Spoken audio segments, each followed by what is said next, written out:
Hello again, everybody. This is Ed Lynch from Surfing Baseball with Ed Lynch. Tonight, my special guest is Mr. Terry Collins, longtime manager in the major leagues, managed in over 2,000 major league games.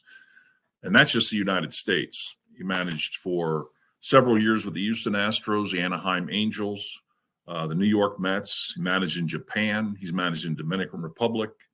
As I said, over 2,000 games. He has managed more games than any manager in the history of the New York Mets, which is an unbelievable achievement. Not only is he a solid baseball guy, but he's a very good friend and a very smart baseball guy. And I think you'll get a kick out of some of the stories he tells. Great storyteller, just an outstanding person. So sit back and enjoy. You can find us on Spotify, on YouTube, on Vidmo, Facebook, Instagram, LinkedIn, and X, formerly known as Twitter. So sit back and enjoy. Thank you. Hello, everybody. My name is Ed Lynch, and welcome to Surfing Baseball with Ed Lynch. My partner is Bob Nightingale. Today it's just myself and one of my favorite guys, longtime manager Terry Collins. Good morning, Terry. Good morning, Ed. Thanks for having me on your show. Hey, I'm just honored to have you.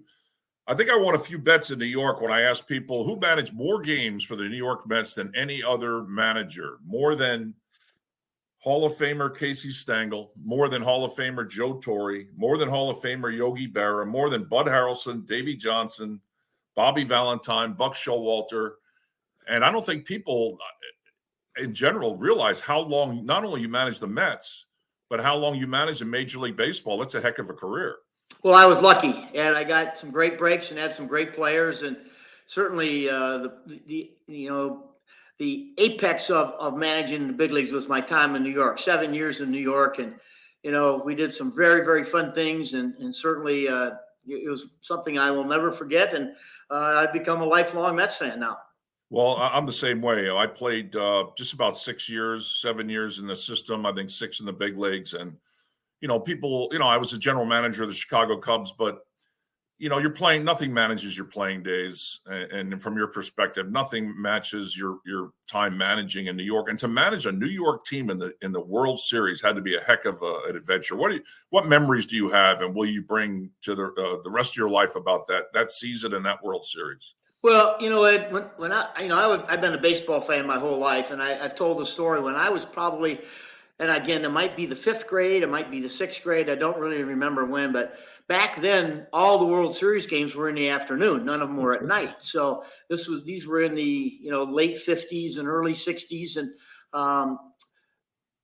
I was going to watch. The Yankees were going to play the Pittsburgh Pirates in 1961. So that was the year that I was. And my mother 1960. My mother wrote a note to my teacher and said I had a doctor's appointment on in the afternoon on that day, so I could stay home and watch the World Series. So, when I finally walked out on the third baseline in Kansas City in 2015, it was certainly the ultimate dream come true for a baseball player and any manager. To be out there and finally look down that line and see your players are on the biggest stage in all of baseball. That was really cool.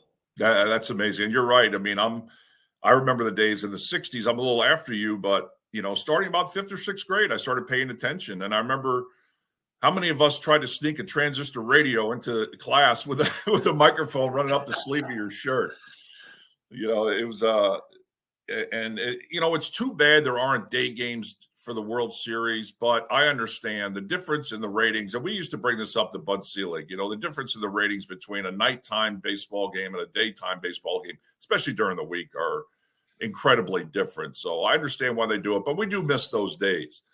Going back to, one thing that a lot of managers today don't have is that experience managing in the minor leagues. When your playing days were over, what was the first thing you did, and what happened between the time you hung up your spikes to the time you got the Houston Astro job in 1994? Well, I will tell you, when I loved the game. When I signed, I wrote my first spring training was the spring of 1972 was my first spring training. I had signed in June of 71 after college, and so in 72. I remember in spring training writing a letter to my mother telling her that I was running into guys that were, 30 years old, still playing in minor league baseball. I mean, that back then nobody made any money in the minor leagues.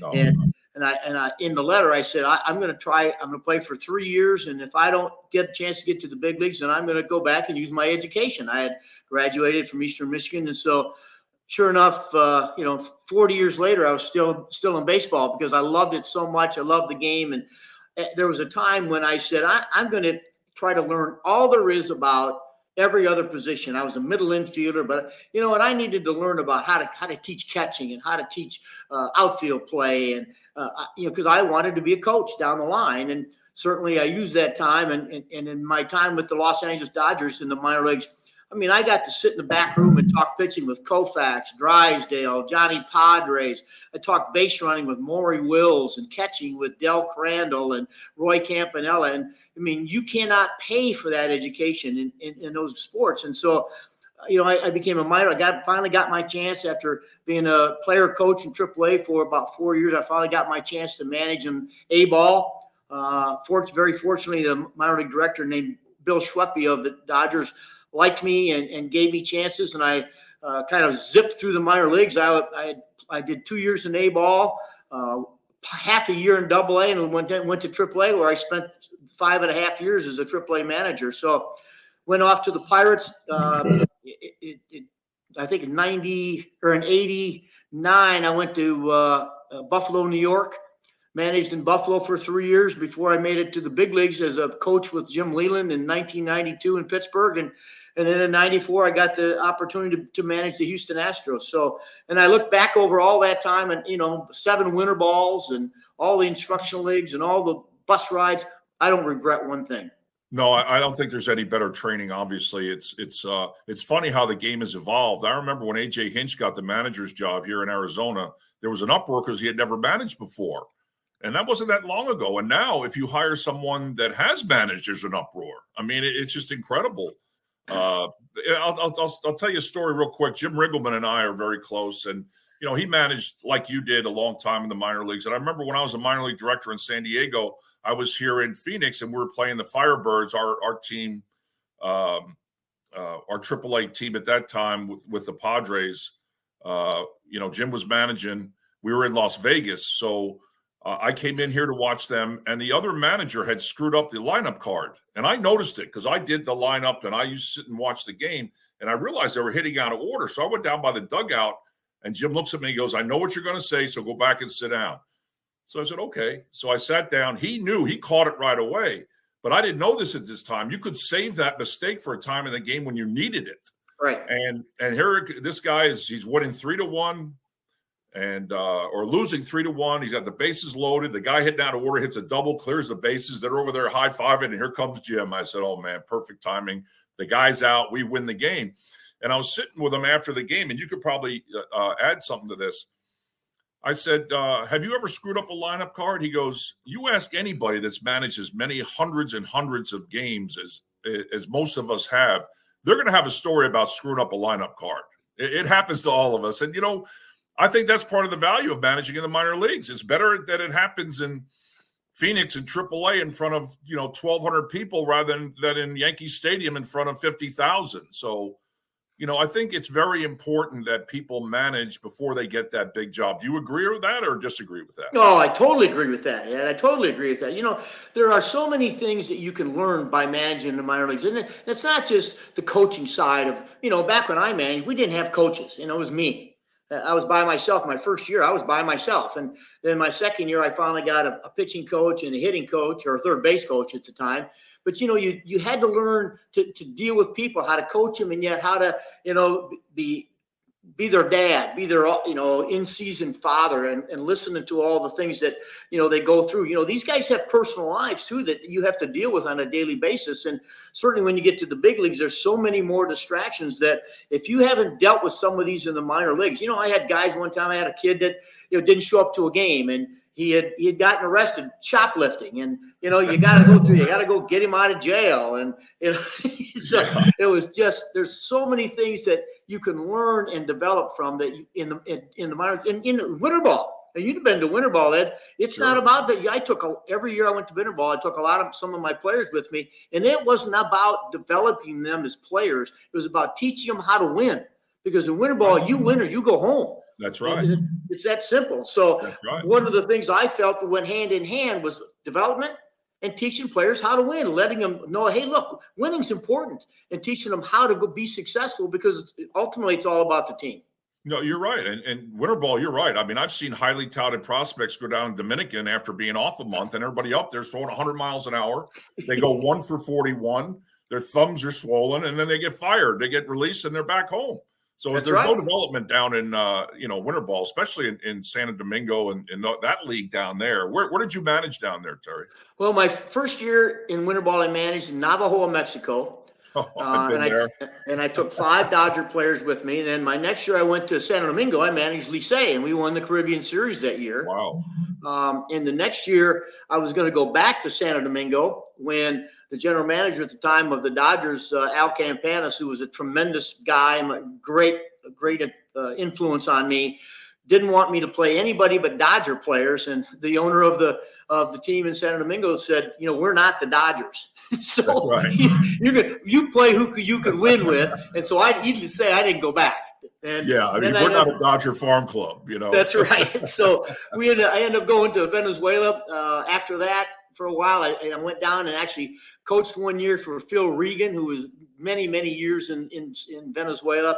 And so for me, I believe in winter ball. I believe you've got to go down there and learn how to deal with the reaction of the fans who live and die in every pitch. Because a lot of times, especially in the big cities, that's what happens in the big leagues. No, there's no doubt. And, the pressure to win down there is phenomenal. And, I don't want to talk too much about what I think is wrong with some of the things that are going on in the game right now. I think we both agree on some of those things. We'll talk about them a little bit. Boy, but you don't get any sympathy down there if you're struggling or you're lonely. I mean, I've seen managers coming out of the dugout, Tom Gamboa, Mayaguez, coming out of the dugout to make a pitching change, get hit right in the middle of the back with an orange. I mean, somebody out of the stands, everybody laughs and band's playing, but that's a great learning experience.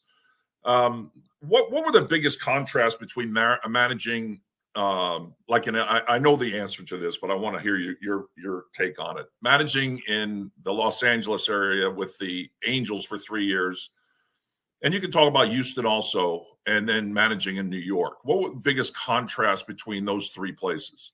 Well, when I got the job in Houston, they were an up-and-coming team, and so I got lucky because, Jeff Bagwell was just coming into his own. Of course, Craig Biggio was already a great player, but we were bringing up some young guys along, and so it was about trying to take a team that was pretty good, and we didn't have a lot of money to spend, and trying to make sure our younger players made a contribution. So, as the team grew and we got better and tried to compete, that was different. It's a little different than a lot of teams where, hey, look, we're going to go out and spend a lot of money and get some star players. We didn't do that in Houston, and we didn't do it in Anaheim. In Anaheim, it was Dodger country. I told the players one day, I said, my God, the Dodgers take all the heat here in Southern California.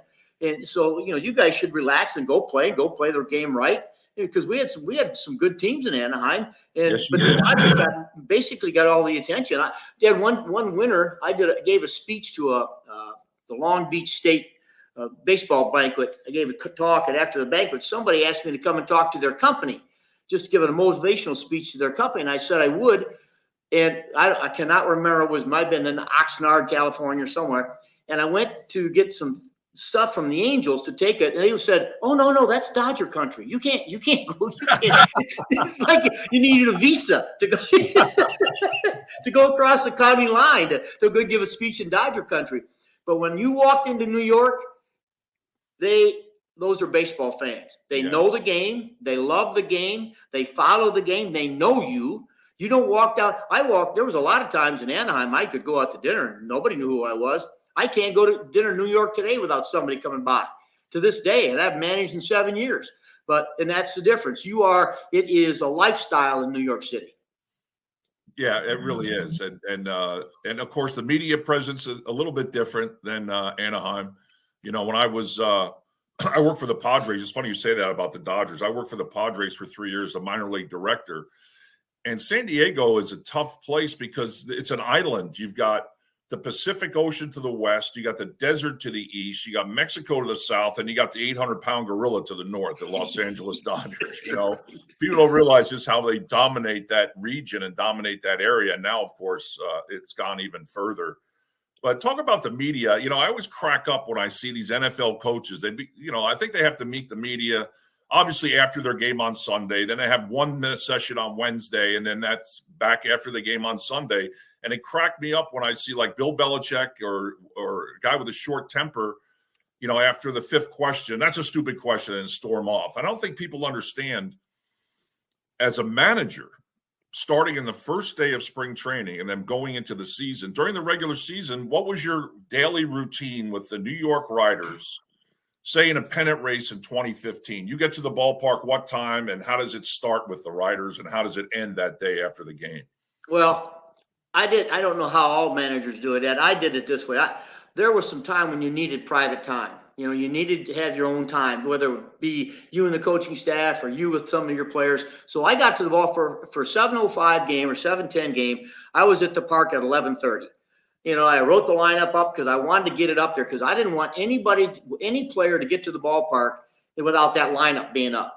And so, you go through your stuff and do some research on the pitcher that night and maybe watch some of the film from last night's game.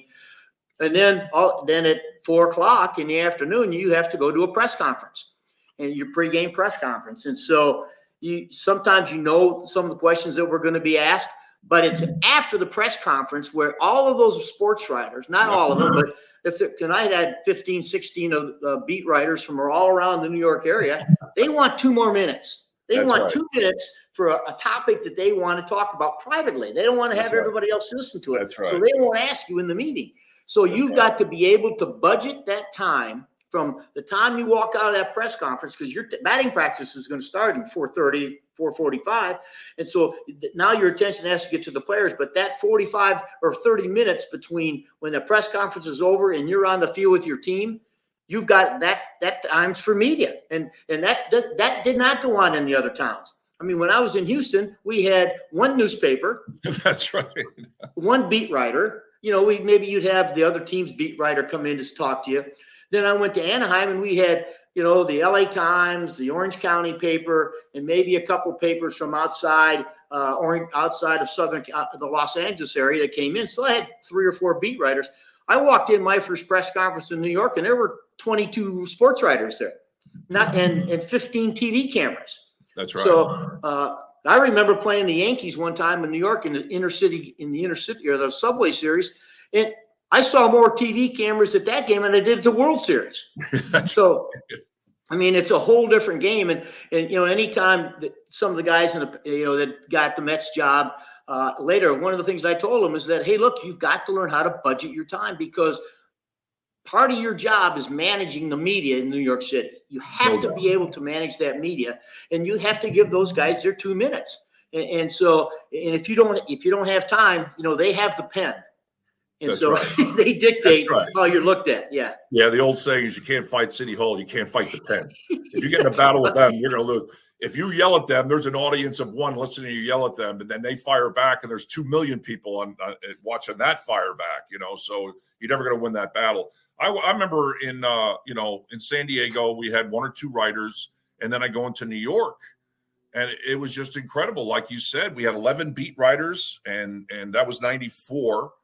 And all these television stations. And you're right. I went through this as a GM in Chicago, which is a big media presence. You have a press conference. Okay, we announced that we signed Joe Jones, John Doe, as a free agent. And I make my presentation to everybody. And now it ends. And here they come one at a time.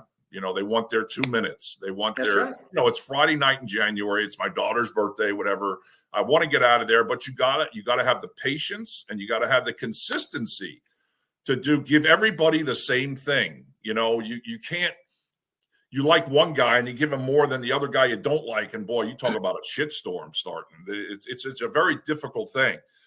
Andy McPhail, who hired me in Chicago, who's an outstanding baseball man, we used to sit down and talk about the most important things a manager has to do. Let's list some of the things a manager has to do. And in my book, and you can chime in if you want on this, number one is you got to motivate the players. I mean, I think that's number one. Some guys do a great job of it. Some guys have struggled with it. To me, Lou Piniella was one of the greatest of all time. Jim Leyland, motivating players. We saw what Jim Leyland did with Barry Bonds in spring training, aired him out that day. I mean, that's how sometimes you have to motivate players. Number two is manage the pitching staff, manage your bullpen. And number three, depending on the market you're in, manage the media, because you are the face of that franchise. You are you're the State Farm guy that's on every commercial. I mean, you are the face of that organization between the first day of spring training to the last game of the season. I mean, and it's funny. We used to laugh about it, me and Jim Riggleman and me and Don Baylor. And, once spring training came around, I go down to the office and said, okay, now they're all yours, buddy. You can have them. And then at the end of the year, before he went home to play golf, okay, Ed, I'm going to give them back now. And I'm like, oh God, but it's a very important function that I don't think a lot of people realize. And they're not always fair. They're not always honest. I'm not going to bring up any individual names. They can be very demanding and very tough, but it's a necessary evil. And I think you're right. I mean, I think a lot of young managers, when they're in the minor leagues, and correct me if I'm wrong, and they're thinking, okay, if I'm going to manage in the big leagues, I better figure out when to hit and run, when to steal, when to move the guys around. It's so much less than that and more than that, because you don't really have a chance to think about that often. It's so much more of it, managing players, high-profile players, managing their problems, managing the media. So there is a whole lot that goes into it. Yeah, there's a ton, and one of the I got really lucky, and I had, I grew up in the Dodger organization basically. So, and was there anybody that, Tommy Lasorda is good a motivator, certainly, his personality dictated a lot of things, but he became so big, a lot of times he could get away with yelling at a sports writer. Jim Leyland could probably do it. He never did, but he probably could have. Sure. But Jim told me one time, he said, you treat every sports writer, no matter if they're the first day on the job or if they're a longtime veteran, as if they're the sports editor of the New York Times. And I've never forgot that. When I got to New York, I was blessed, Ed, to have Jay Horowitz as my media relations director. And Jay told me all about all the writers that I was going to have to deal with in New York. And he got me to know their names. Know their first names.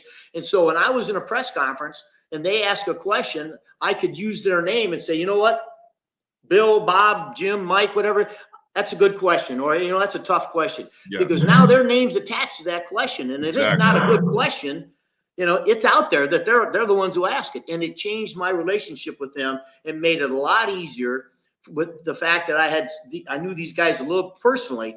But like you said, hey, look, if it was your opinion, say whatever you want.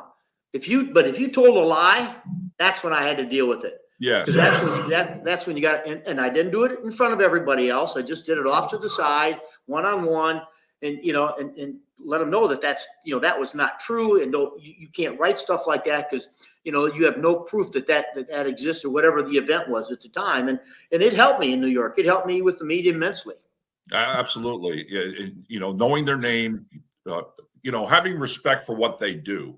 Absolutely. Even if you don't respect what's coming out of their pen, you have to respect what they're trying to do. They have families, they're trying to, make a living, trying to build a career. But you're right. If there's something in there that's not honest, you have to address it or it'll just get out of control. Right. And by the way, they got bosses too who tell them that's things. Right. That's right. They got a boss who said, hey, look, I want you to go attack this guy. And a lot of times, they got to do, that's their job. They have to go and that's what they do. And so you have to understand, look, that, there's times when, I had bosses that I didn't necessarily agree with what they told me, but hey, they're in charge. That's right. Ownerships, they walk into their team. If they tell you to do something, you got to do it. So. Yeah. When I became the general manager, I asked other general managers, veteran guys, they said, just remember this one rule. The owner is never wrong. Just tell yourself that. It'll make your life a lot easier, Hey, Terry, we read all the time now about analytics and, filling out the lineup card like you talked about. I mean, that is the Bible. I mean, that needs to be up on that board because you don't want players coming in, geez, am I playing tonight? Am I not playing tonight? That's right. And then, and another thing is, getting the lineup to the other manager. Some guys used to play games with that. Somebody we all know very well used to play games with that. But, I know there's a lot of this going on now, that there are managers who don't have the input that they used to have in your era or my era on filling out the lineup card. And I remember when I first got the job, I had I played a long time. I paid attention to what was going on. And I realized I am not going to be that general manager that goes down and hands my manager a lineup card, because when it comes time for me to fire him, which probably is going to happen, he could look at me and say, well, you filled out the lineup card. Why are you firing me?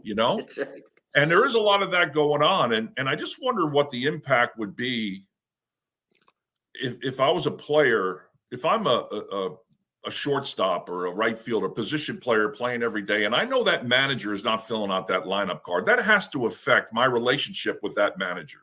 There is a level of respect that goes with knowing that, hey, you're filling out the lineup card, so I'm going to treat you with a certain level of respect, because if I don't, you might not put me in that lineup. And it was the same thing, with me as general manager. One function I never gave up was the money. I'm going to negotiate every contract, because when I walk through that clubhouse, and those guys know, those 0 to 3 guys in service time know that I've got the hammer on them because they're not eligible for arbitration yet. They don't have to like me, but they're going to respect me, because I'm not going to give up that money. I'm going to not have a third-party lawyer negotiating the contracts with the agents. Boy, that message gets back real quick to the players through their agents. Hey, don't worry about Ed. He doesn't have the power to influence how much money you're going to make. So I think when you give up that hammer to somebody else, it has to affect the way you're perceived by the players, like with the lineup. Do you agree with that? Ed, I totally agree with it. But I will tell you what's going on today, and I've witnessed it in the last few years, because when I left managing in New York, I did go through a lot of the minor leagues and watch now, and the analytics have taken over everywhere. I mean, even in the minor leagues, you go watch teams play, minor league teams play, and they're dictated. Their managers are dictated. Who's going to? I watched the game last summer. A kid started the game. A pitcher started the game. 5 innings, 2 hits, 8 strikeouts, 72 pitches. Out he came. And when the game was over, I asked why, and they said, "Well, we had to pitch this guy and this guy and this guy today." Yeah. And I said, that goes completely against how I was taught how to develop players. I mean, you got a pitcher who this guy might be a big league pitcher, and I'm not getting him ready to pitch in the big leagues because I have to pitch 3 other guys today because I've been told. I mean, that's where the analytics come in. These guys, they're all dictated about pitch counts, how many pitches they're allowed to throw in a week. If you're a relief pitcher, you have X amount of outings, and you're only allowed to throw this amount of pitches this week. And so it changes everything. And I think now when these guys get to the big leagues, they're almost used to it now. They realize that some of that stuff is out of the manager's hands. Where when I managed, I will tell you one thing. One of the things I really, really and truly respected about Sandy Alderson, analytics were coming into play, and we used it. We used some of it, but he never walked in and told me who to play. He said, that is the last hammer there is that you have over the players is that lineup card. Yeah, and what you're saying is absolutely true. That in the major leagues last year, not one team had their starting pitchers average 6 innings per start. There were 2 or 3 or 4 clubs that had 5 2/3 average number of innings per start for a starting pitcher. There were 9 clubs where their starting rotation did not average 5 innings per start. Now, if you're one of the lesser teams or one of those teams that has a young staff, and you're going to have these analytic guys taking the pitcher out in the 5th inning, you got 4+ innings or 4 innings every night to fill in that bullpen, and that becomes incredibly difficult, if not impossible. You had Blake Snell, for instance. He's one great pitcher. I've seen him on the mound when managers come out to take him out in that scenario you just described, 6 innings, 5 innings, 2 hits, 8 punch outs. He's got 70 pitches out of the game. Here's a guy that's won 2 Cy Young Awards. Not only has he never had a complete game in the big leagues, he's never thrown a pitch in the 8th inning of a major league game, and he's won 2 Cy Young Awards. Now, maybe that's the new normal. But I can tell you, we're seeing the residue of that now. Look what people are paying for mediocre to good starting pitchers in the free agent market. Hundreds of millions of dollars. Now, if you have an asset that is that valuable, we'll say it's gold. Okay, it's a veteran starting pitcher is gold. Why would you not start mining for that goal at the minor league level? I mean, I'm a big proponent of pick out 5 starters at your A club. Okay, they've already had a half year. Some of them might be second-year college guys, big-time D1 guys, or it might be a high school side who's now in his 3rd year. So they're ready to rock and roll, okay? It's now you get through April, okay, you're going to go 5 tonight, second start 7. Now it's May 1st, okay, we're ready to go. Why would you not mold those guys mentally and physically to the point where they can go out and can throw a complete game in the minor leagues? They know how to get out of jams in the 8th inning. There's 2 guys on, they're up by a run. They know how to get out of that. And like you said, now they're looking in the dugout. I'm out of here. I've never been in this. This is virgin territory for me. Why would you not develop that? And then you have them on your big league club. They know how to get out. Now, some of them, in my day was like, okay, everybody who they think has a chance as a starting pitcher. Then they realize you don't have a command of a second pitch or a third pitch. So you're weeded out, and then you get to the big leagues, and now you're a reliever. But those guys that could show that they could go through a lineup 3 times, they're in the rotation. Now they're worth their weight in gold. Whether you're the Los Angeles Dodgers and you sign them to a long-term deal after their 2nd year, or you're the Tampa Bay Devil Rays, and that kid becomes a Blake Snell and is a good pitcher, and now he's a year and a half away from free agency. Boom, I trade him, and I go get 3 young starters or 2 young starters in the minor leagues and start the process all over again. I don't understand why we are not trying to develop what is the most valuable asset in the game right now. Agree or disagree? Totally agree. Absolutely, totally agree. And I see it.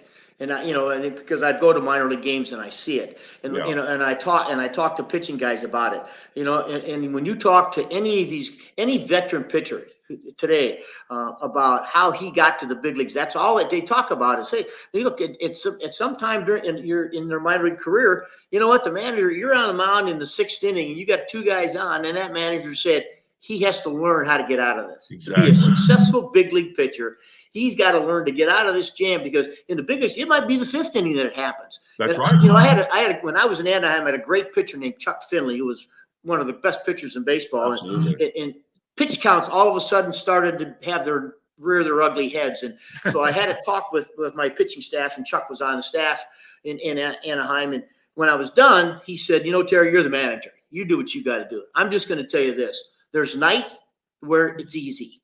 There's nights where I've got my stuff, I'm locating my pitches, and I get to 115, 120 pitches. It's easy.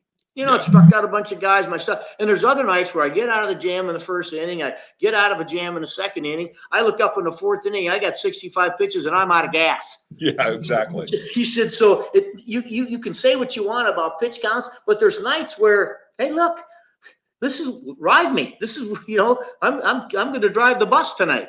That's right. And now that's thrown out the window. So I see it today, and it's really too bad, because some of these guys can develop into some pretty good pitchers. Yeah, absolutely. And I didn't have great stuff. I mean, I could command my pitches. And when I got to the big leagues, I remember Joe Torre told me, he said, "Hey kid, throw fastballs until you have to throw something else. Throw fastballs low and away until you have to throw something else." And my catcher was John Stearns, God rest his soul, the greatest teammate.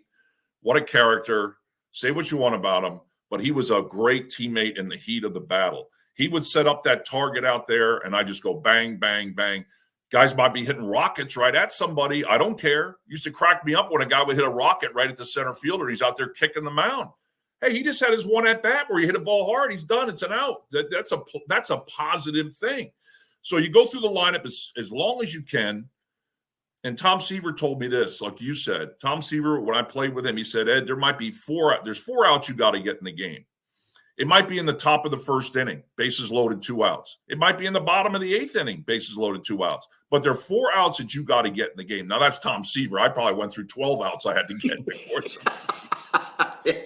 Yeah. So, you crack me up when they say, well, he's not very good the 3rd time through the line, but I'll tell you why he's not very good. And I saw this scouting for 16 years at the major league level. I would come out, I'd see that starting pitcher, a guy with 4 pitches, fastball, curveball, slider, changeup. He'd throw every pitch to the leadoff hitter, every single one he's got. He's throwing 2-2 breaking balls this far off the plate on a 2-2 pitch to the leadoff hitter in the game. What are you doing? So I would, first time through, throw fastballs low and away until I had to throw something else. Second time through, change it up. Hall of Fame hitter, first pitch, throw him a little slider. Get through the lineup again. Now, the third time through the lineup, it's all situational. Everything's situational. You're up 10-0, and you got Ryan Sandberg up there. You're throwing fastballs low and away. You're going back to your old strategy, the beginning strategy. You're not going to be throwing him 3-2 breaking balls in a 10-0 game. And then, if you get through the fourth time with me, I usually had a, low pitch count and a big lead, I had 6 complete games in the big leagues in one year in 1985. That not only would have led individual complete games now, but I'm talking about I had more 6 complete games. There are several major league clubs that did not have 6 complete games this year. Right. And I'm not saying I have all the answers, but I don't understand the philosophy now of babying these starting pitchers. And then, hey, when you got 4 innings every night and you're in a pennant race, some of those relievers are in there all the time. Do you see them babying relievers, or those guys get abused a little bit now? Well, and Ed, in today's game, because of the way the starting pitchers are used, your bullpens got hugely important, and you're going to wear those guys out by July. That's right. And when all of a sudden here comes and I always call August and September. Those are when the good teams win. Yes, absolutely. And now your bullpen, which is one of your strengths, they're shot. There are when you really need them. That's right. To me, it's been backwards. I brought Sandy Koufax in one time to talk to my pitching staff in Anaheim, and he told him, he said, "You want to win 15 games?" And so yeah, he said, "Learn how to throw one pitch. Fastball down and away. And if you can throw it to either side of the plate and you need a pitch to go to, you're going to win games with that." And now everybody, even though they throw hard and they all throw up here now, you all got to pitch up in the zone because of the launch angle stuff with the hitters. These guys, because they want to throw so hard, they get worn out early. And that's why you're seeing tons of injuries today for me. That's right. And I think if you do any athletic motion at maximum effort all the time, you're not gonna win, and you're not going to stay healthy.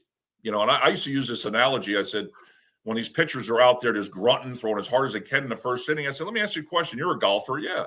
How many guys win long drive contests and tour events? Can we say 0? None. This is not a maximum effort thing. Stay within yourself, keep your head still, hit your spots. And I don't want to keep you all day, but now you got me going. I noticed the last couple of years, catchers giving a perfect target, and then when the guy's at the point where he's going to release the ball, they put the glove on the ground because they want to catch the ball coming back up to fool the umpire. Your strategy as a defensive organization, meaning pitching and defense, is to fool the official. That's your strategy. And then we're going to give guys awards for who fooled the umpire the most. And those umpires aren't stupid.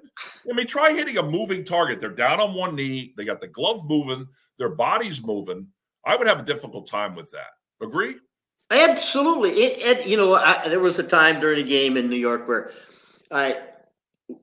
one of the balls went off the catcher's glove and the runners advanced, and one of the guys eventually scored, and I said something to one of the coaches about, catching the pitch. And I was told, well, framing, he's second in the league in framing.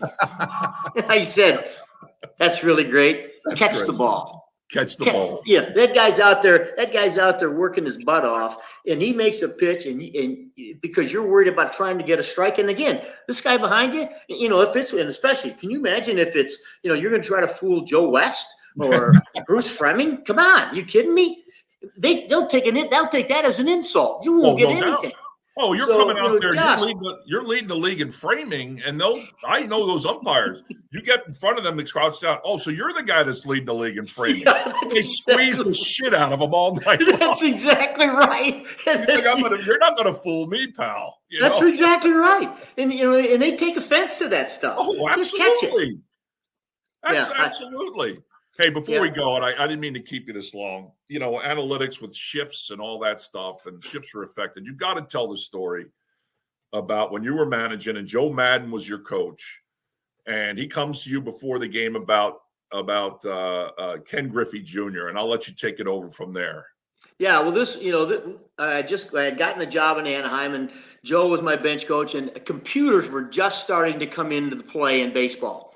And so Joe was into the computer stuff, and he did a good job. And he came to me one night. We're getting ready to play the Mariners. Now, we had already played them in a series or something, but we're playing them in Anaheim. And Joe comes to me and goes, "Hey, I got something I want to run by." And I said, "Yeah, what's that?" He said, "I did some research the last couple of days on Ken Griffey Jr., and in his major league career, he has never hit a ground ball left of second base. Never." I said, "What?" He said, "What? Fly balls." He said, "He's never hit a ground ball to the shortstop." So he said, "I think we should shift." And I said, "By God, Joe, let's try it." So that night we shifted. We put the shortstop over on the right side of second and moved the third baseman over to, almost the middle of the field. And Ken comes up to bat, and he looks at the defense, and he looks at the dugout at me, and he kind of gives me shrugs and shoulders like, "Well, what are you doing?" So the next day he says to me, "Hey, what's with the shift?" And I said, "Ken, I just know I don't want to give you any more hits in that hole between first and second base. You hit a lot of balls over there." So that night, his first time up, he tries to bunt for a hit, pops it up. My pitcher goes over and catches it on the third baseline. And you're the happiest guy on earth. Well, the happiest guy in the world. So the next day he comes over to the batting cage before the game. And I said to him, "Junior, I'm going to tell you right now, we can clear the air. You want to get 4 bunt singles tonight, bunt hits, it's all yours. You got them. Whatever you want to bunt, they're yours." That night, Ed, he hits a ball, and they were redoing the stadium in Anaheim. He hits a ball into the construction area. And to this day, nobody knows where it landed. He came around third base, and he tipped his cap. And after the game, he sent me a message. He said, "Yeah, I'd rather jog around the base and try to beat out a bunt single." So you are the father of the shift. Well, Joe was the one who gave me the idea, but yeah, that's true. That's great stuff. Well, Terry, listen, I'd love to have you back on. I mean, there's no more articulate, more experienced, more baseball savvy guy that I know than you. And it's really an honor and a privilege to hear some of the stories you told today. I'd love to have you back on. We're going to be anytime, going, and I really appreciate it. So thank you very much, Terry. You bet. Thanks for having me on, Ed. Good to see you.